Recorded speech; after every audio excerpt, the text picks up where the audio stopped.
दिसलं? तू बघ शोधून, तुला दिसतंय का? Bye bye.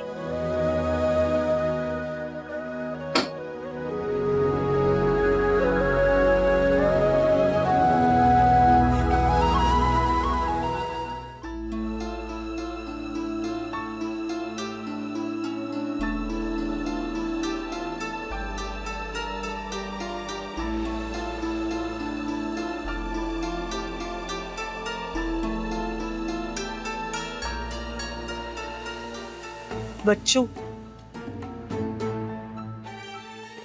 कावेरी, कसं चाललंय का? छान चाललंय मॅडम. हाँ.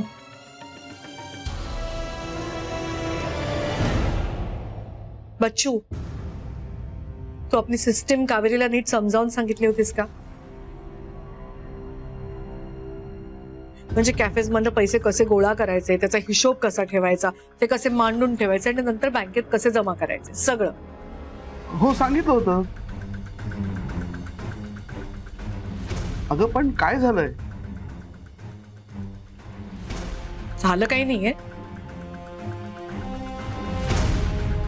पण कावेरी हे सगळं जेव्हा करत होती तेव्हा तू नीट लक्ष देऊन पाहत होतास का? तिला ते बरोबर जमतंय का नाही, ती नीट करते का नाही? हो, म्हणजे मी चेक नाही केलं, कारण अगं कावेरीकडे काम दिलं होतं ना, ती कशा काय चुका करेल?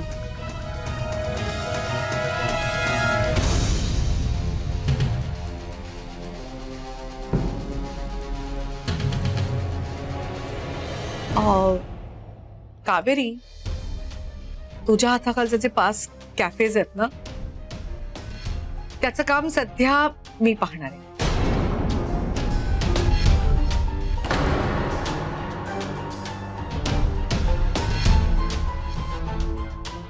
पण ताई, नक्की काय झालंय? काही प्रॉब्लेम झालाय का मॅडम? हा, नाही, मला जरा त्या कॅफेजकडे लक्ष द्यायचंय. प्रॉफिट कसा वाढेल हे पाहायचंय.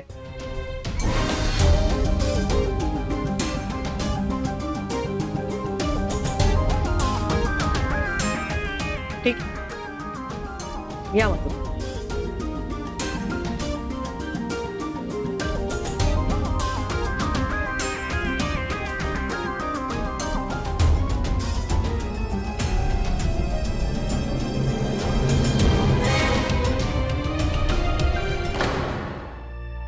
May I come in, madam? हाँ, येस, कम इन. मॅडम, या फाइल्स मध्ये सगळे डिटेल्स आहेत, तुम्ही बघून घ्या.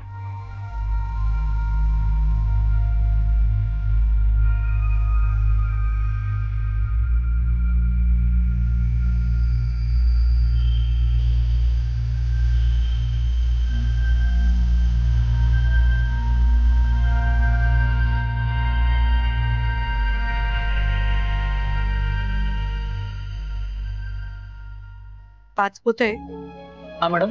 तोपर्यंत तुम्ही एक काम करा. या सगळ्या प्रकाराबद्दल कोणाजवळ काहीही बोलू नका. मी नाही सांगणार मॅडम, पण आपल्या ऑफिस मध्ये दर महिन्याला ऑडिट होत राहतात.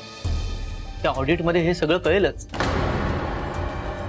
त्यात गणपतीमुळे गेल्या महिन्याचं ऑडिट राहून गेलंय, ते केव्हाही होईल आणि त्यांच्या हे सगळं लक्षात येईल. आणि त्यांना आपण सांगू शकत नाही ना की हे सगळं बाहेर सांगू नका वगैरे.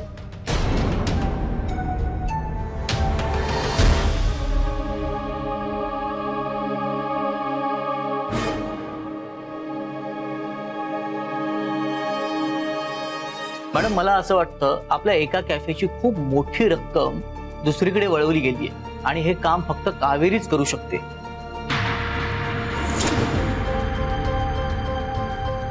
नाही म्हणजे कावेरी व्यक्ती म्हणून चांगली आहे, पण ह्या सगळ्या गोष्टी लक्षात घेता तिच्या संमतीशिवाय हे होऊ शकत नाही.